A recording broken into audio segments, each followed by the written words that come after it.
1, 2, 3. Oke. Assalamualaikum warahmatullahi wabarakatuh. Waalaikumsalam warahmatullahi wabarakatuh. Alhamdulillah pada malam ini berkat pertolongan Allah kita mobil khusus saya sama Pak Cas Nadi beri luang dan waktu untuk berbagi pengalaman tentang atau perihal bagaimana caranya atau perjalanan awal mula untuk belajar zikir atau belajar toriko, wabil khusus toriko yang mutabaroh gitu ya. Nah, saya mau bertanya dulu nih, narasumber apa nih? Ganti. Saya mau bertanya kepada Pak Cas. Ya. Misalnya kan saya sedikit banyaknya tahu lah tentang intelektual atau keilmuan Pak Cas gitu. Nah, Pak Cas kira-kira Pak Cas Nadi ketika awal mula ditalkin tahun berapa, terus ibarat kalau orang yang sedang punya keinginan jadi pejabat itu visi dan misinya belajar toriko itu apa gitu, atau sekarang setelah belajar toriko pengalamannya atau yang dirasakannya bagaimana? Baik, terima kasih Kang Ahmad, terima kasih atas pertanyaannya. Kurang jawab namanya. Jadi saya 2 kali malah ditalkin. Pertama tahun 2005 ketika itu clear aja, lagi nggak tahu alasannya apa, pokoknya ketika itu saya membutuhkan sesuatu dalam tanda kutip. Jadi saya tuh nanya, saya perlu seseorang yang bisa mengarahkan, menenangkan hati saya. Nah, ketika itu saya diajak Pak Ustadz Salim ke sini, cermin hati waktu masih di sana. Dan waktu itu saya kayak jagoan banget. Ketika dijelasin Pak Ustadz, ini saya udah gini. Ternyata Pak Ustadz jawabnya, udah ini sekarang mandi, sholat tobat. Udah, ketika itu saya ditalkin.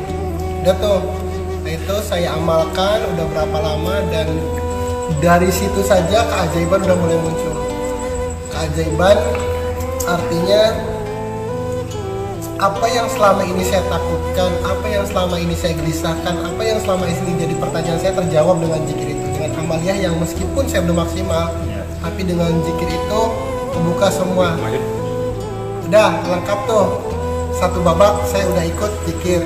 Kemudian ada satu sisi setelah semuanya selesai, saya lupa lagi zikirnya. Dan saya diingatkan ketika saya itikaf di Istiqlal. Itu ada seorang bapak-bapak yang bertanya kepada saya, kenapa mas kok pusing banget kelihatannya, katanya gitu. Iya pak, saya bilang, saya lagi nggak kerja nih. Gak kerja aja pusing. Bisa ngaji nggak? Ya dikit-dikit mah bisa pak, saya bilang gitu kan. Ya udah sana wudhu, ambil Quran. Ini saya baca tuh Al-A'raf 205 cina gitu. Kemudian saya baca, kata namanya Pak siapa ya, saya lupa. Katanya apa tuh baca? Katanya suruh menyebut nama Tuhan dalam hatimu. Ya udah lakukan itu aja.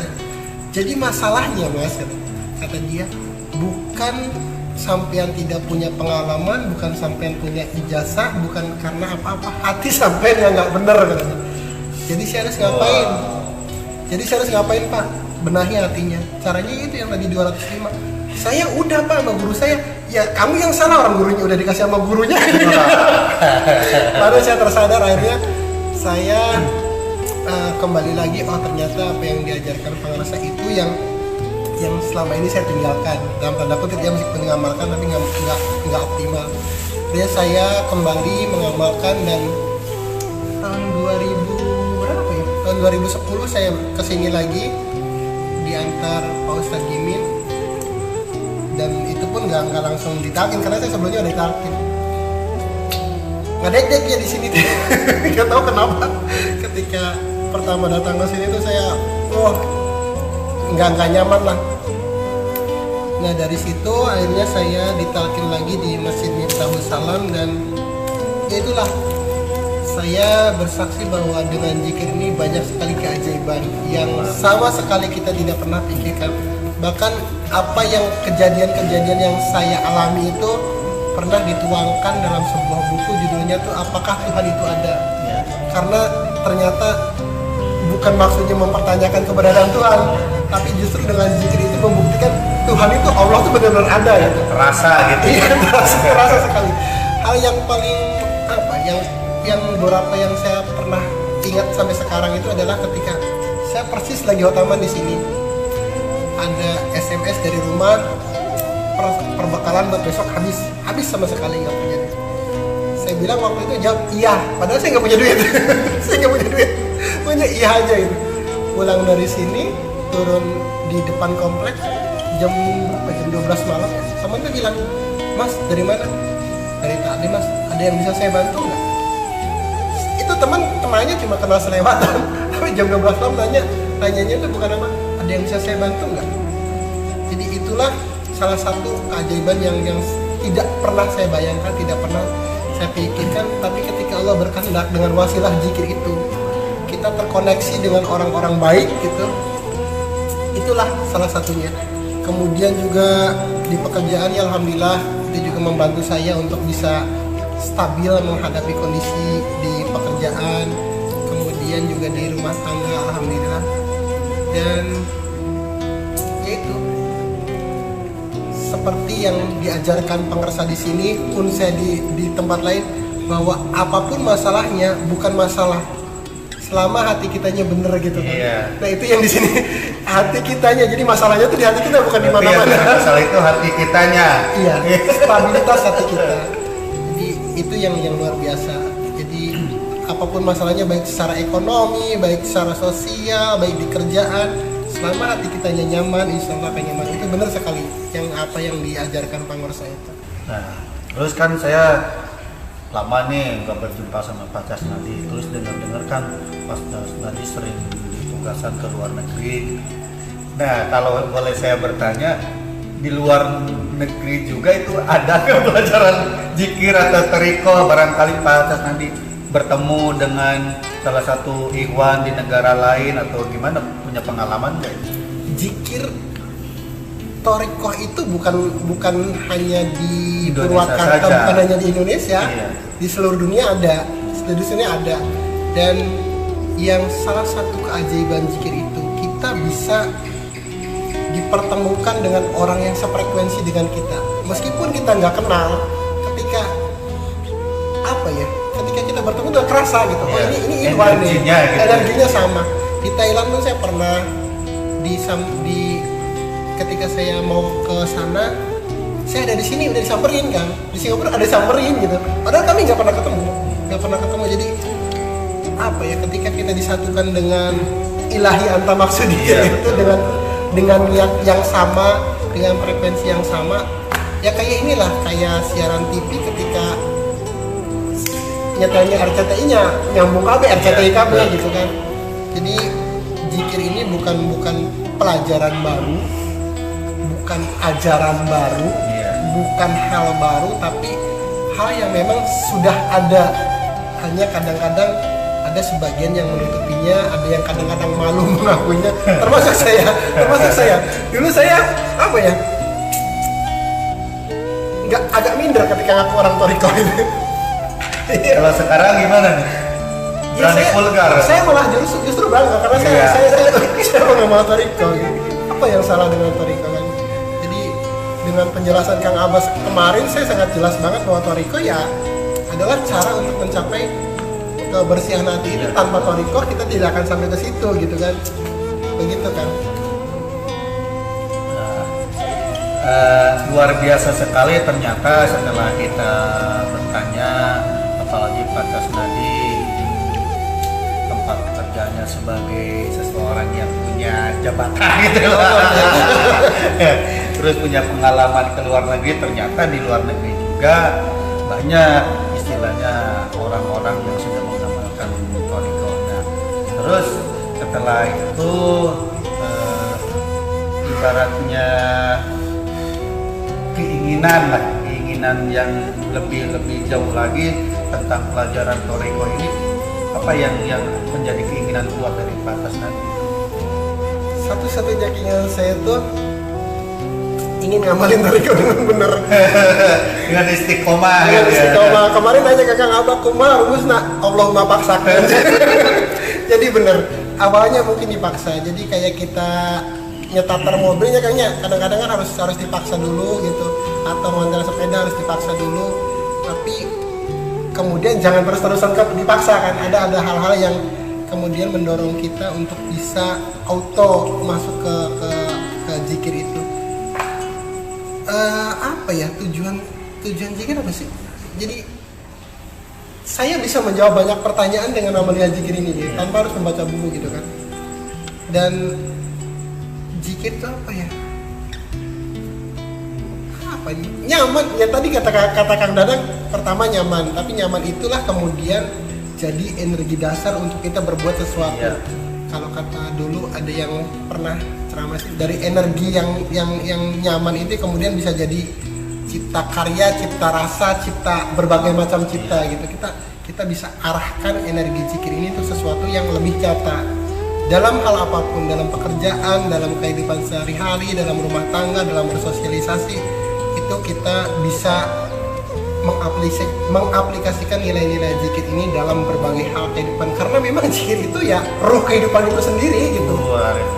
Ruh kehidupan itu sendiri. Jadi ibadah tanpa ingat ke Allah, ibadah naon. Sholat ingat naka utang ya lain sholat. Zakat ingat naka hayang banyak rezeki, banyak kembaliannya, tapi bukan zakat gitu kan. Haji hanya pakai topi putih doang ya belum haji dalam tanda kutip ya. Jadi roh ibadahnya itulah zikir itu bagi saya. Tapi istilahnya ibadah-ibadah yang disebutkan sama Pak Cas tadi bukan berarti tidak baik atau kurang baik, tapi mari kita bersama-sama memperbaiki ibadah kita gitu ya. Jadi gini, zikir itu bukan untuk menambah sesuatu, tapi justru untuk mensupport apa yang ibadah utama kita. Kalau pertama syahadat, dengan zikir ini kita memperkokoh keyakinan kita. Aku yakin bahwa Allah itu ada, Allah itu dekat, Allah itu yang menjadikan segalanya, Allah selalu bersama kita. Kemudian sholat itu ada rukun qauli, ada rukun fi'li, ada rukun qalbi. Dan zikir ini salah satunya untuk bikin qalbinya. Di puasa juga kita berkeyakinan bahwa jika tidak ada orang yang melihat pun ada Allah yang melihat. Itu adalah salah satunya buahnya dari zikir. Pun dengan zakat kita, pun dengan haji kita. Jadi zikir itu bukan karena ibadah yang sudah ada tidak lengkap, tidak. Tapi justru bagaimana kita melatih diri kita untuk bisa beribadah dengan sempurna. Gitu itu yang saya tangkap kan. Ya, terima kasih atas penjelasan dari Pak Cas tadi. Kurang lebih itu 20 menit ya. Belum. Jadi saya dalam kesempatan ini saya pengen pesan. Jadi pertama saya khususnya dan kepada Iwan sekalian, bahwa kita harus benar-benar berterima kasih, bersyukur kepada Allah, berterima kasih kepada penguasa yang telah membimbing kita, bahwa apa yang diajarkan di sini ini, apa yang dikatakan penguasa, apa yang disampaikan penguasa itu sebenarnya adalah hal-hal yang luar biasa. Bukan hanya pelajaran anak TK, bukan hanya pelajaran anak SD, bukan hanya pelajaran anak SMP. Ini pelajaran S3 sebenarnya. Kalau saya baca-baca di buku S3. Iya, baca-baca di buku aplikasi apa namanya? Ilmu-ilmu modern, ESQ kita sudah belajar di sini. Law of Attraction kita dapat di sini. Kemudian banyaklah yang berbagai macam teori-teori kuantum ikhlas, kemudian automatic brainstorming, itu yang saya baca. Intinya tuh ke hati. Jadi kalau kita udah belajar di sini bener, itu kita nggak usah baca buku sebenarnya. Jadi sekali lagi kita wajib bersyukur dan berterima kasih bahwa apa yang diajarkan di sini itu luar biasa. Tinggal bagaimana kita mau mengamalkannya sesuai dengan apa yang diajarkan penguasa, apa yang diajarkan guru. Insya Allah nggak bakalan rugi. Pasti. Ya, karena ketika kita ditalkin oleh seorang guru masjid, ya kalau di kita semua pemirsa, kan guru kita itu bukan hanya memberikan sebuah kalimatnya dan bacaannya saja, tetapi yang saya tafakuri ternyata di situ juga disimpan apa? Atau dititipkan karakter-karakter guru di dalam jiwa kita itu. Nah, makanya ketika kita istiqomah mengamalkan talqinan dari seorang guru, maka kita secara tidak sadari karakter-karakter guru itu akan apa ya? Akan ada lah di dalam kehidupan kita sehari-hari gitu. Iya. Makanya disebut tuh itu mah kalau kata peribahasa keterangan mah al ulama warasatul anbiya. Ternyata para ulama itu diwarisi, bukan hanya diwarisi ilmu saja, ternyata diwarisi juga karakter kanjeng nabinya itu. Nah, kita juga diwarisi mudah-mudahan karakter guru kita kepada kita semua ya. Iya. Itu yang saya nggak dapat di saya. Alhamdulillah dikaruniai apa ya, kemampuan untuk kalau nyari teori mah gampang lah. Iya. Di Google saya pakai teori apa tahu dalam sekian detik udah tahu gitu. Tapi ada hal-hal yang tidak bisa saya temukan di Google tuh, yaitu karakter. Iya. Karakter sama adab. Jadi karakter itu mau teori apa Bang Google tuh bisa. Mau teori kitab kuning ada, semua Iya, ada, semua lengkap lah. Mau teori fikih, mau teori apa ada di situ. Tapi ya itu yang tidak saya temukan dari pangresa itu, ya Allah. Adab sama karakter itu yang tidak bisa kita baca sendiri. Dan itu pentingnya kita harus sering ketemu guru, sering berdiskusi, sering mendengar tausiah beliau, jangan beliau itu, karena karakter itu nggak bisa dibeli, nggak bisa dipelajari, tapi harus benar-benar kita belajar langsung bagaimana adab kita terhadap guru, bagaimana adab kita terhadap sesama. Nggak diajarkan di Google, di medsos tuh nggak ada. Bahkan itu yang justru paling mahal dari sebuah ilmu tuh itu adab ya Kang ya. Betul, kalau di dalam kitab itu mah kan di kitab ta'lim ya, afdalul ilmi ilmihal. Jadi ilmu yang paling afdal itu yang paling utama ketika ilmu tersebut menghasilkan sebuah karakter atau akhlak yang bagus gitu kan. Walaupun ilmu apapun, mau segudang, mau istilahnya sedunia pemahaman atau keilmuan, kalau keilmuan tersebut tidak menghasilkan sebuah akhlak, menjadi sia-sia. Tapi sebuah ilmu tersebut menjadi ilmu yang paling utama disebutnya ketika ilmu tersebut kita amalkan dan hasil dari amalia itu menjadi sebuah akhlak dan karakter. Iya betul. Ya, tidaklah berilmu seseorang kalau akhlaknya masih jelek. Iya. Tidaklah beragama seseorang kalau akhlaknya tidak baik. Iya. Jadi akhlak itulah justru buah ibadah, buah agama itu gitu. Luar biasa sekali lah kita di sini istilahnya diarahkan, dibimbing oleh pengerasa guru untuk mempunyai akhlak karimah. Jadi kemarin ada yang menarik Kak, dari ceritanya Kang Alfa. Seorang guru tuh beliau punya bahan-bahan untuk dimasak, beliau punya resepnya, beliau racik sendiri, kemudian mangga cobian, silakan ikuti. Jadi bukan cuma teori, ini loh resepnya gitu, nggak dilempar gitu, jadi resepnya ini bumbunya nanti gini-gini, tapi enggak, guru tuh mencontohkan ini bahan-bahannya A, B, C, nanti takarannya segini, cara masaknya begini, nanti hasilnya seperti ini. Udah tinggal ikut gitu aja sebenarnya. Soalnya tuh mudah, tapi ini Allah memaksakan ya. Allah memaksakan. Dan satu lagi yang saya ingin sharing di sini, bahwa selama ini ada anggapan Thariqah itu hanya untuk orang wali. Iya. Ada orang yang kadang-kadang justru sebenarnya ada orang yang malas, ada orang pinggiran, ada orang yang panjang angan dan sebagainya, ada konotasi negatif tentang Thariqah. Padahal justru sekarang kondisi saat ini membuktikan bahwa Thariqah itu adalah sebuah kebutuhan. Banyak orang pintar yang akhirnya justru terhijab dengan ilmunya. Banyak orang kaya yang justru pusing dengan banyak duitnya. Banyak orang yang berpangkat tapi justru kabelit ke pangkatnya. Nah justru Thariqah inilah yang kemudian akan bisa membuka, membebaskan mereka dari keterikatan duniawi. Karena tadi penasa kebahagiaan hakiki itu ya ada di sini. Gimana? Para pemirsa. Ada yang mau tanya nggak? So kalian mau ada Kang Ustaz ya? Ulah cukup. Itu juga. Jadi ada kaidah gini. orang banyak bertanya, kadang-kadang itu tidak baik, tapi tidak bertanya juga justru kadang-kadang menyesatkan. Kalau bertanya sesat di jalan. Jadi saya tuh takutnya gini, ada yang kita nggak ngerti, kemudian kita nggak tanya ke guru. Ketika ada orang lain nanya, kamu ikut tarekat apa, gini, kemudian ditanya lagi, gimana sih? Ah, naik orang mah dengan tarekatnya anggar wae. jadi apa ya? Jadi iklan jelek gitu kan. Padahal kalau mumpung ada pengersa, mumpung ada para ustadz, kesempatan itu nanya gitu.